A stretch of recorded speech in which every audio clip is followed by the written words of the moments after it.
नमस्कार good morning जय जगन्नाथ मु संजय ओडिया टीवी चैनल आपण मानक स्वागत जनाऊँगी। आसतु नजर पकाइबा ओडिशा समेत देश विदेशर किछिटा गुरुत्वपूर्ण खबर उपरे प्रथम थर करी चैनल को आसी चैनल टी सब्सक्राइब करने को जमार भूलें। आजिकार प्रथम खबर उपरे नजर पकाइबा राज्यर विभिन्न स्थान में कोहला पाग सह झिपझिप वर्षा 2 ରୁ 3 डिग्री वृद्धि पाई तापमात्रा। आज 10 जिला को हालुका वर्षा नहीं अलर्ट। पश्चिमा झड़ प्रभाव राज्य में लगी रही कोहला पाग। आज उत्तर तथा दक्षिण उपकूल ओडिशा रे वर्षा होवार संभावना रही। आज उत्तर तथा दक्षिण उपकूल ओडिशा समेत 10 जिले में हालुकारु मध्यम धरणर वर्षा हेबा नहीं पूर्वानुमान करिछि आंचलिक पाणीपाग विज्ञान केन्द्र। सुंदरगढ़, झारसुगुड़ा, केन्दुझर, मयूरभंज, संबलपुर, देवगढ़, अनुगुल, ढेंकानाल, नयागढ़, कटक, खोर्धा आदि जिले में कोहला पाग सांग को वर्षा हो पारे। आसंता खबर 10 दफा दाबी नहीं भुवनेश्वर लयर पीएमजी रे मिशन शक्ति महिला रणहुंकार। कम्युनिटी सपोर्ट स्टाफ मानक बकेया दरमा प्रदान दाबी नहीं विधानसभा सम्मुखें ऑल ओडिशा जीपीएलएफ संघ पक्षर विक्षोभ प्रदर्शन करिछि। सेथिपाई ऑल ओडिशा जीपीएल मिशन शक्ति कर्मी संघ सबंधित राज्य विजु श्रमिक सामुख्य संघ गणधारणा चली। 10 दफा दाबी नहीं राज्य सरकार पाखरे प्रस्ताव रखिछि संघ।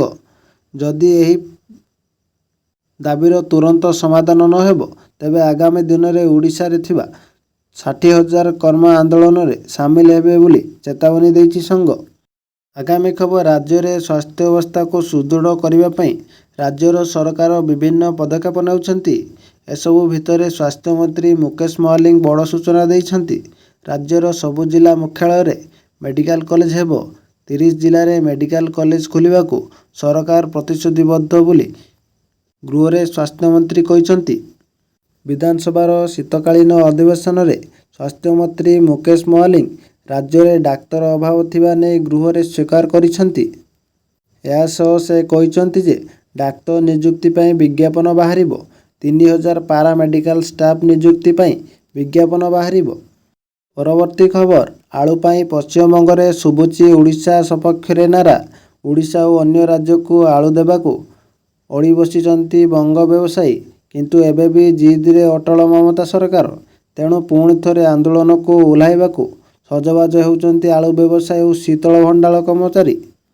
सरकार निष्पत्ति रे असंतोष प्रकाश करी गत एक सप्ताह तले पश्चिमबंग आलू व्यवसायी और शीतल भंडार कर्मचारी माने अनिर्दिष्ट काल पर्यंत आंदोलन करथिले। फल सेठारे आलू जोगाण बाधाप्राप्त होइतिला। मात्र कई घंटा मध्य सरकार सेमानंक सह आलोचना करी तुरंत समस्यार समाधान हेबो बोली प्रतिश्रुति देइथिले। परवर्ती खबर आसंता 16 तारिख रु आरंभ हेबो महाप्रभुंकर रत्न भंडार मरामती कार्यक्रम। जनवरी 31 सुधा मरामती कार्य सरिबाकू लक्ष्य धार्य करा जायछि। रत्न भंडार मरामती पाई दैनिक 5 ରୁ 6 घंटा समय आवश्यक करुच्ची एएसआई। तेणु आसंता 10 तारिख रे 36 नियोगर बैठक बसिबो।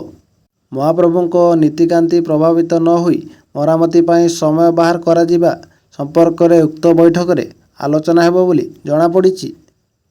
आगामी खबर केंद्र सरकार देशर नागरिकों पाई बहु नुआ योजना सबु आणुछंती। सरकारंको फोकस रे एबे महिला को सशक्त करिबा सांगकू सेमानकू देश विकास रे भागीदारी करिबा लक्ष्य रे सरकार नुआ नुआ योजना मान आनिबारे लागिछंती। महिला मानक पाई आउ एक योजना भेटी देबाकू जाउछंती प्रधानमंत्री हरियाणा गस्तरे ए योजना विषय घोषणा करिवे। पानीपथरे आयोजित कार्यक्रम रे प्रधानमंत्री नरेंद्र मोदी बीमा सखी योजना लॉन्च करिवार कार्यक्रम रहिछि। या जरिया रे 10म पास करिथिबा 18 ରୁ 70 बयसर युवती और महिला उपकृत हो पारिबे। परवर्ती खबर बढ़िला सुनार दर। 24 कैरेट सुना दर रे 160 टंका और 22 कैरेट सुना दर रे 150 टंका 24 घंटा रे बढ़ी। आज भारतीय बाजार रे 22 कैरेट सुनार दर 10 ग्राम प्रति 71,300 टंका होइतिबा बेले 24 कैरेट सुनार दाम 10 ग्राम पिछा 77,780 टंका रही।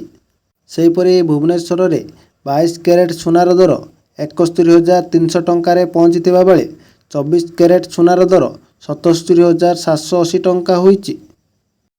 ପରବର୍ତ୍ତୀ ଖବର, ଗାଦି ଛାଡ଼ୁ ନଥିବା ଓଏସ୍ ଅଫିସରଙ୍କୁ ସରକାରଙ୍କ ଛାଟ। ବଦଳି ନିର୍ଦ୍ଦେଶ ପରେ ନୂଆ କାର୍ଯ୍ୟରେ ଯୋଗ ନଦେଲେ ବନ୍ଦ ହେବ ଦରମା। ଏନେଇ ରାଜ୍ୟର ସମସ୍ତ ଜିଲ୍ଲାପାଳଙ୍କୁ ଚିଠି ଲେଖି ନିର୍ଦ୍ଦେଶ ଦେଇଛି ରାଜସ୍ୱ ବିଭାଗ। ବଦଳି ନିର୍ଦ୍ଦେଶ ମାନୁ ନଥିବା ଅଧିକାରୀଙ୍କ ଉପରେ କାର୍ଯ୍ୟାନୁଷ୍ଠାନ ପାଇଁ ନିର୍ଦ୍ଦେଶ ଦିଆଯାଇଛି। ସୂଚନା ଅନୁସାରେ ଅଗଷ୍ଟ 17 ଏବଂ ସେପ୍ଟେମ୍ବର 10ରେ ବଦଳି ନିର୍ଦ୍ଦେଶ ବାହାରିଥିଲେ ବି ଆଜି ଯାଏଁ ନିର୍ଦ୍ଦେଶ ମାନକୁ ମାନୁନାହାନ୍ତି ଓଏସ୍ ଅଧିକାରୀ। ଏପର୍ଯ୍ୟନ୍ତ ଏହି ଅଧିକାରୀମାନେ ନୂଆ କାର୍ଯ୍ୟରେ ଯୋଗ ଦେଇନାହାନ୍ତି। ତେଣୁ ଏଭଳି ଅମାନିଆ ଅଧିକାରୀମାନଙ୍କୁ ସାବାଡ଼ କରିବା ପାଇଁ ନିଷ୍ପତ୍ତି ନେଇଛନ୍ତି ସରକାର। ଆଗାମୀ ଖବର, ମହାକୁମ୍ଭ 2025 କାରଣରୁ ଶ୍ରଦ୍ଧାଳୁଙ୍କ ପାଇଁ ବଡ଼ ପଦକ୍ଷେପ ନେଇଛି ରେଳବାଇ ବିଭାଗ। ମହାକୁମ୍ଭଙ୍କ ପାଇଁ ଶ୍ରଦ୍ଧାଳୁଙ୍କ ସୁବିଧା ଦୃଷ୍ଟିରୁ ଚାଲିବ 13,000 ଟ୍ରେନ୍। ଏଥିରେ 3,000 ସ୍ୱତନ୍ତ୍ର ଏବଂ 10,000 ନିୟମିତ ଟ୍ରେନ୍ ରହିଛି। କେନ୍ଦ୍ର ରେଳମନ୍ତ୍ରୀ ଅଶ୍ୱିନୀ ବୈଷ୍ଣବଙ୍କ ମହାକୁମ୍ଭ 2025 ଲାଗି ରେଳବାଇ ପ୍ରସ୍ତୁତି ଅନୁଧ୍ୟାନ କରିଛନ୍ତି। ସେ ରବିବାର ବାରାଣାସୀରୁ ଟ୍ରେନ୍ ଯୋଗେ ପ୍ରୟାଗରାଜ ପହଞ୍ଚିଛନ୍ତି। ସେ କହିଛନ୍ତି, ଶ୍ରଦ୍ଧାଳୁଙ୍କ ସୁବିଧା ନିମନ୍ତେ ରେଳବାଇ 3,000 ସ୍ୱତନ୍ତ୍ର ଓ 10,000 ନିୟମିତ ଟ୍ରେନ୍ ଚାଲିବ। ଏଥିରେ 1.5ରୁ 2 କୋଟି ଯାତ୍ରୀ ଉପକୃତ ହେବେ। ଆଜିକାର ଶେଷ ଖବର ଉପରେ ନଜର ପକାଇବା। ନଭେମ୍ବର ଯାଇ ଡିସେମ୍ବର ପ୍ରଥମ ସପ୍ତାହ ସରିଗଲାଣି, ହେଲେ ରାଜ୍ୟରେ ଶୀତର ଦେଖା ନାହିଁ।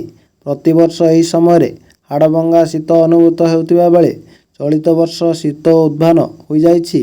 କମ୍ବଳ ଘୋଡ଼ାଇ ହୋଇ ଶୋଇବା ବଦଳରେ ଲୋକଙ୍କ ଘରେ ଫ୍ୟାନ୍ ଦରକାର ପଡ଼ୁଛି। ମଝିରେ କିଛି ଦିନରୁ 2 ଦିନରୁ 3ଟି ସହରର ସର୍ବନିମ୍ନ ତାପମାତ୍ରା ସାମାନ୍ୟ କମିଥିଲା। ତେବେ ଆଞ୍ଚଳିକ ପାଣିପାଗ ବିଜ୍ଞାନ କେନ୍ଦ୍ରର ଆକଳନ ଆହୁରି ଚକିତ କଲା ଭଳି ହୋଇଛି। ଆସନ୍ତା 5 ଦିନ ପର୍ଯ୍ୟନ୍ତ ରାତିର ତାପମାତ୍ରା ସ୍ୱାଭାବିକ ସ୍ଥିତିକୁ ଫେରିବ ନାହିଁ।